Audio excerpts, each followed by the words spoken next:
Greetings fellow air travellers. This video is for everyone who has ever bought an airline ticket. I'm going to make this video as short as possible, but the large amount of information included will inevitably dictate the length, so please bear with me. Hopefully at the end of this video I will have convinced you that there is a deception going on right in front of your eyes. This affects every person that has ever travelled on a modern day airliner. If you're not convinced, then I hope that this information will have planted a little seed of thought that you can use later on when something else related comes to light. We have been told that the fuel for a flight consists of about 50% of the ticket price. We have accepted this information for many, many years. What if that information was wrong? What if the manufacturers knew this and chose to keep it quiet? We've all experienced walking up the airplane steps, stopping in the queue and looking around. We look at the wings, we look at the engines, and marvel at the size of these amazingly powerful pieces of modern technology.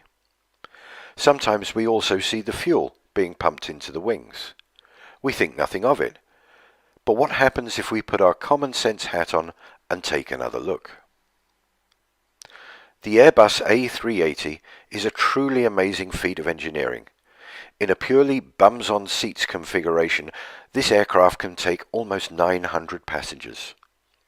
A typical coach takes about 50 passengers, so the A380 can take approximately 18 coachloads of people. That's a lot of people. According to their own specifications, the A380 can take 323,525 litres of jet fuel in the wing tanks. That works out at roughly 260 metric tons, or 130 tons of fuel in each wing. I'll let that sink in for a minute because that is very, very heavy. That is the same as 16 red London double-decker buses on each wing. Or to put it another way, a herd of 22 fully grown elephants on each wing. How does that sound to you? Pretty incredible, right? But you can look this information up in the specifications and check it for yourself. Most of us have seen a plane refueling. They connect one or two hoses underneath the wing, connect that to a pump on board a refueling truck, which then pumps the fuel from underground tanks. This takes about 45 minutes for a full load. We never see the amount being pumped because the tanks are not visible. Let's make them visible and see how that looks. It would take 16 of these 20,000 litre trucks to fill the A380. Where does all this fuel go? In the wings, you say? Okay, let's take a look at the wings, and you tell me where you think it all goes. This is the A380 wing. Pretty huge. Let's put a fuel truck next to it. And another. And another. And another. And 4 more. Just for this wing. Another 8 go into the other wing. Can you see what I'm saying? Now let's take a look at the wings on these aircraft. This is the new Dreamliner taking off in a spectacular fashion. Observe the thickness of the wings. How many fuel trucks would fit in those wings? Okay, let's take a look at the fill rate. To fully fill the A380 takes approximately 45 minutes. To fill an Olympic-sized swimming pool takes about 4 days. I think people are going to be really excited. That is 2.5 million litres of water. The capacity of the A380 is about 8% of the volume. 8% of 96 hours is 7.6 hours. That's a lot longer than 45 minutes. So maybe the filling equipment is much faster for a plane. Let's take a look. This is filling a swimming pool. And this is filling an aircraft. To fill the tanks of an A380 in 45 minutes, you would have to have a pump and a hose that could pump 7,189 litres of fuel per minute. Let's look at something. that pumps at about half that speed. Now the plane, now the fire hose. Don't you think that filling that wing with that sort of pressure would just rip a hole right through the top? It's only made of aluminium. So far, we have no room for all of that fuel, an incredible weight of fuel, and a filling procedure that makes no sense whatsoever. Time to take a look at moving around with large bodies of liquid. The size of a large car's petrol tank is about 70 litres. Don't you sometimes wish that your petrol tank was bigger so you wouldn't have to fill up so often? There are reasons why this is so. Number one, the weight would drastically reduce the performance of the car. And number two, the amount of fuel sloshing about in the tank would seriously interfere with the road holding whilst going around corners.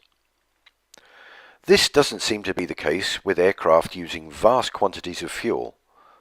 Let's take a look at what large bodies of liquid does to road holding. Not a pretty sight. Now let's look at a couple of landings of aircraft and try to imagine hundreds of tons of fuel sloshing about in the wings. I think you might be getting the gist of what I'm trying to say. It is ridiculous to think that these aircraft take off, fly, bank, maneuver and land with large amounts of liquid moving in all directions.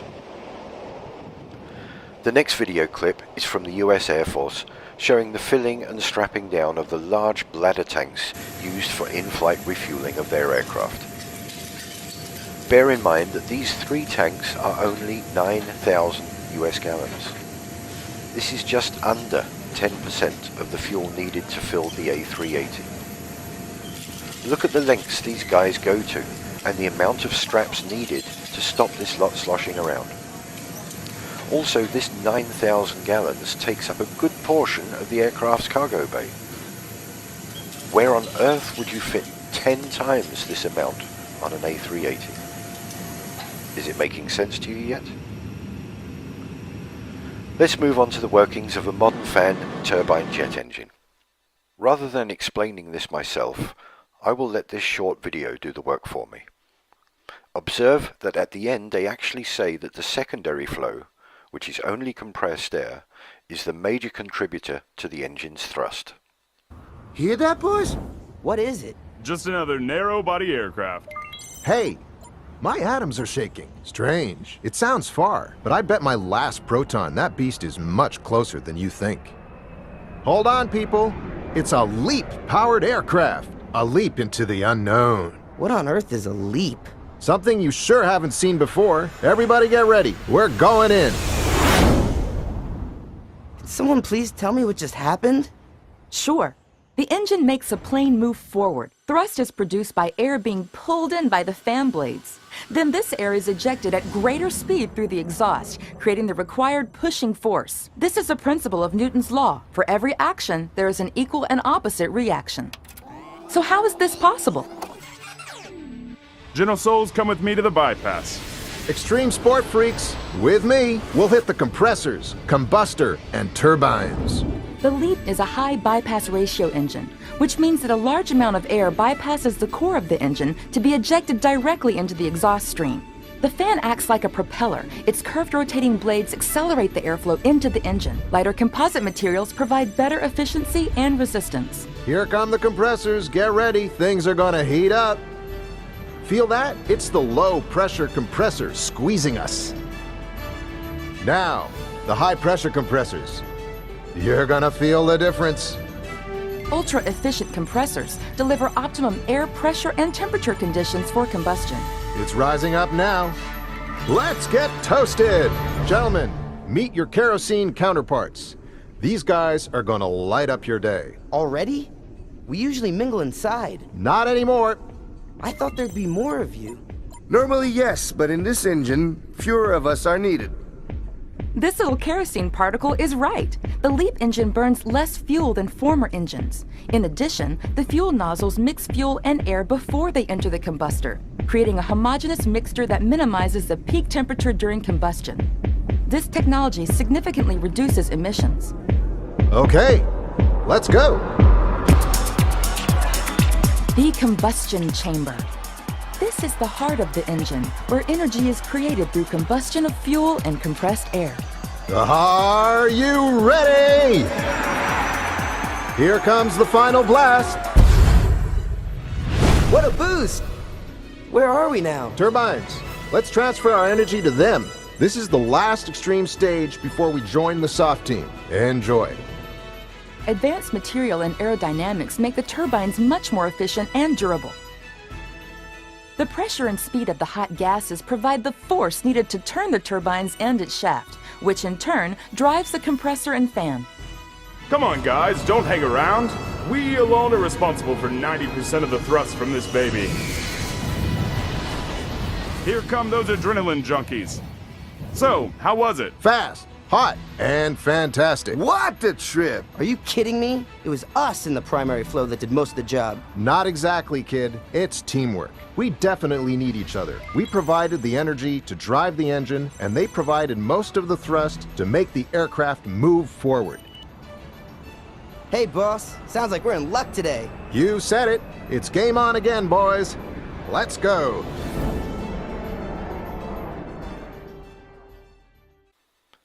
Now let's watch how compressed air, ejected at force into ordinary air reacts. This is an experiment that anyone can do at home. You compress air inside a plastic bottle, pop open the top, and see the result: water vapor. This is what is happening when the jet engines are in cruise mode. They are running purely on compressed air, and the contrails are water vapor being ejected out from the engines. While small amounts of fuel are needed to get the jet engine up to speed, when in cruise mode, the engines use very little to no fuel whatsoever. We are being charged huge amounts for fuel that doesn't exist. It's not needed to fly these amazing machines. All that's needed is the most abundant thing that we've been given: air. I will end this video here with a clip of the A380 at an airshow doing a slow pass. It looks as though it is levitating at one point, but that is the subject of the next video, which involves our little friends, the bumblebees. Very, very slow speed. It's an awesome sight. And I don't like the word awesome, but it's true in this case. Look at that. It is almost unbelievable. This, of course, is using the flight safety fly-by-wire programs of the Airbus things have installed. Overall length 73 meters. Wingspan is a max risk for sure.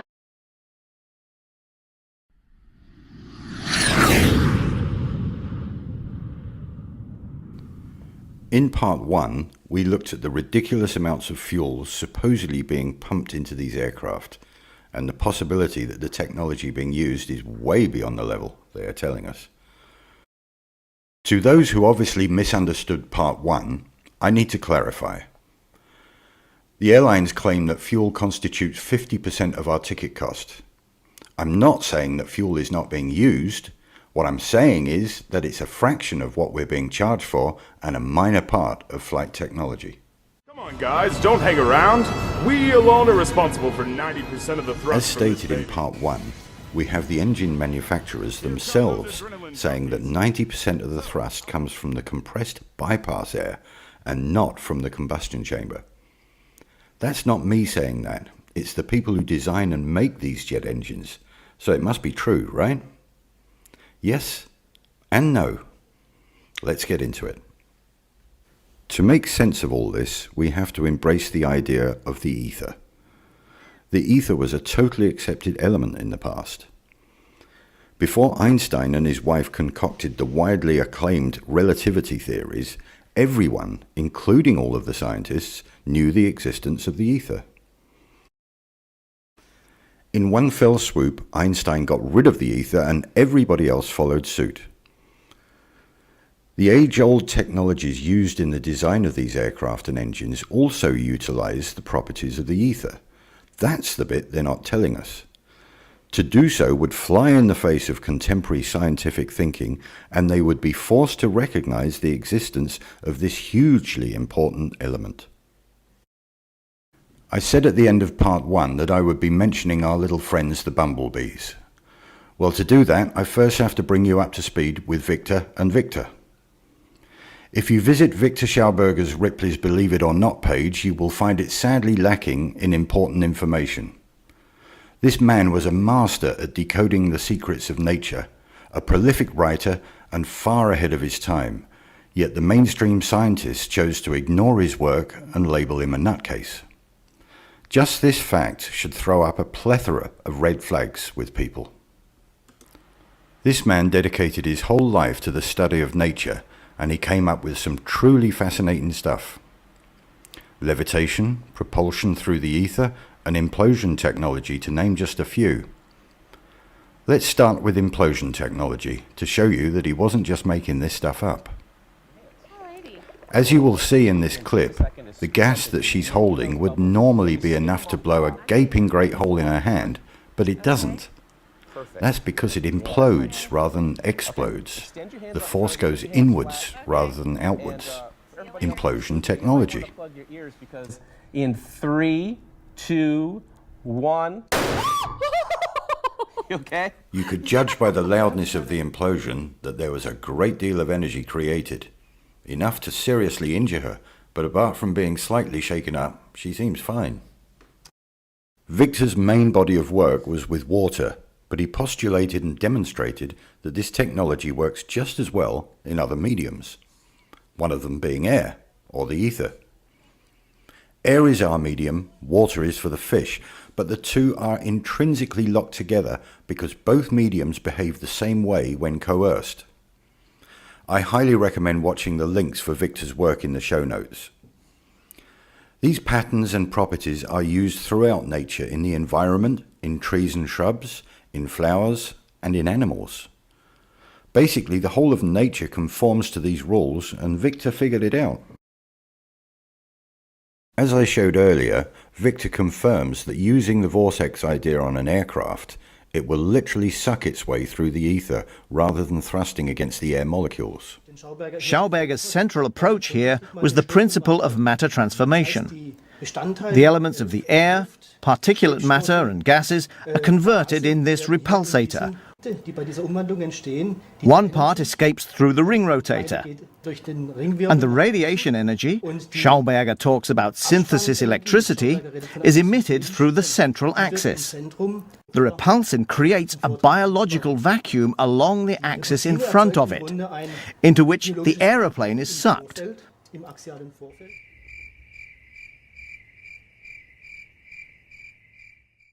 The relatively small amount of fuel on board is used for takeoff, landing and taxiing. It's also used for the APU. The APU is the auxiliary power unit that's situated at the back end of most commercial aircraft. This is a small jet engine configured as a compressed air generator to feed the main engines at startup and during cruise mode, amongst other functions. I must just add something that I didn't address in part 1. Military aircraft like fighter jets use a lot more fuel than commercial aircraft. They need the extra power and thrust that combustible fuel gives. In cruise mode, a commercial airliner does not need the extra power as its forward motion is sufficient to suck enough air into the engine. Just a little observation here. The engines are designed to sit forward of the wings on pylons. From an engineering standpoint, it would be much easier to place them directly under the wings. As most people think, the jet engine spews out masses of superheated exhaust gas. If this was the case, then why would they put the exhaust directly under the wing where all the supposed fuel is stored? Next time you look at an aircraft, try and find the scorch marks under the wings from all of the super hot gases. You won't find any. The small amount of hot gas being ejected from the combustion chamber is surrounded by cooler, compressed air. Don't you think that these people should be in hospital with nasty burns from the super hot gases?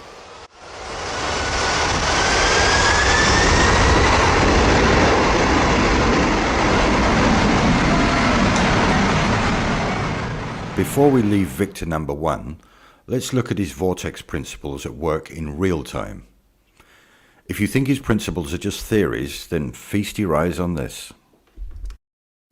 Like the jet engine, the Garuda Sanjivani route needs a small force to start it, but then impels itself infinitely using the medium around it, in this case water.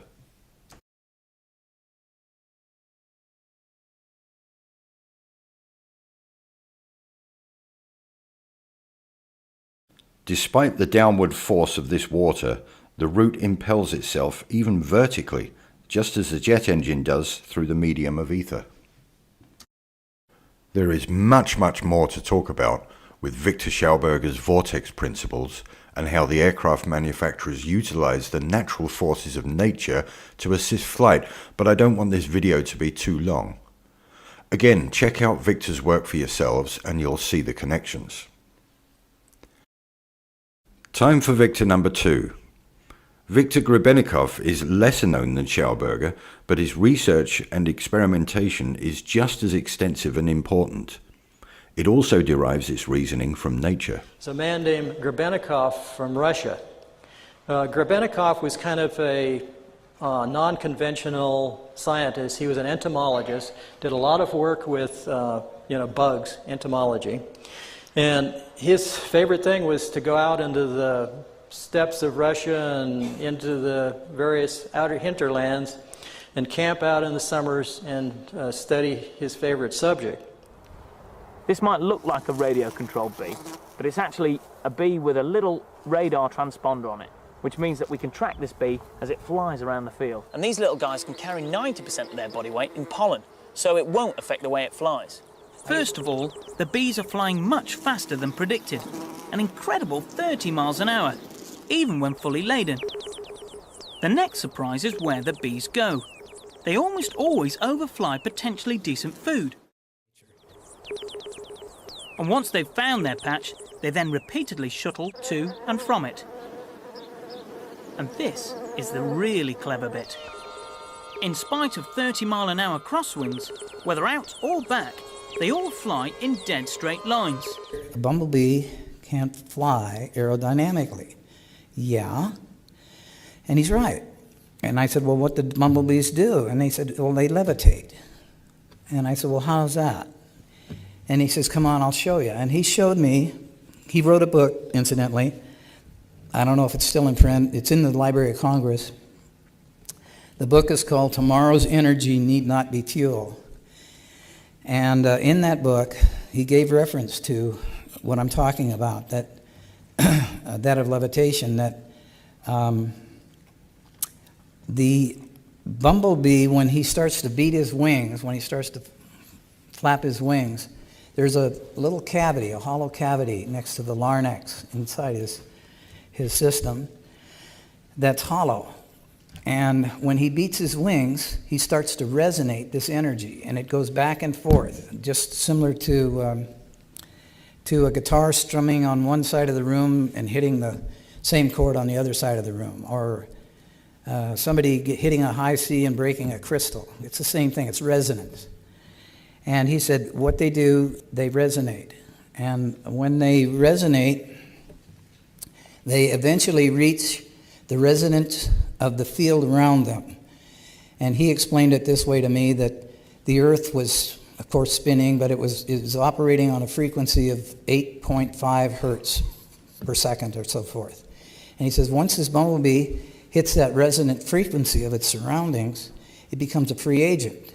It creates a magnetic bubble around itself, and it can go anywhere it wants. And I said, well, that's not in any of the science books. He said, I know. You probably never see it there either, but that's what happens. They'll discover it someday and bring it out, but it's just we have a conventional way of doing things, and then we have a natural way of doing things, and they're totally different. They're diametrically opposed. The important point here is the bees. As you've heard, the bumblebee shouldn't really be able to fly. Those wings are way too small to lift that chubby little body off the ground. In fact, it's a bit of a conundrum also for the mainstream scientists. They can travel in perfectly straight lines for long distances without any deviation, even during a howling crosswind. Because of the resonant frequencies produced by the vibration of their wings, they create a bubble in the ether, protecting them from any outside interference. So levitation by sound waves is a real-world effect. Do you want more proof?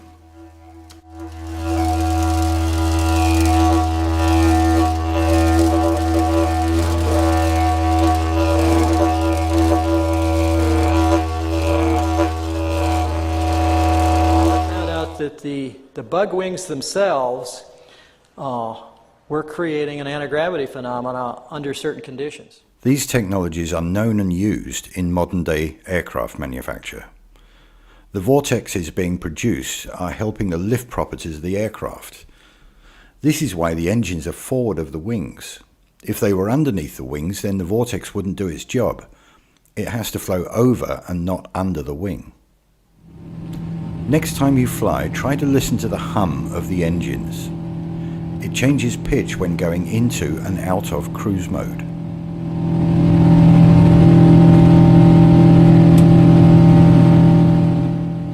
Just pure speculation here, but there are large cavities in the wings, which are tested with compressed air and not liquids, by the way, and the engines produce a distinct hum, just like the bees do.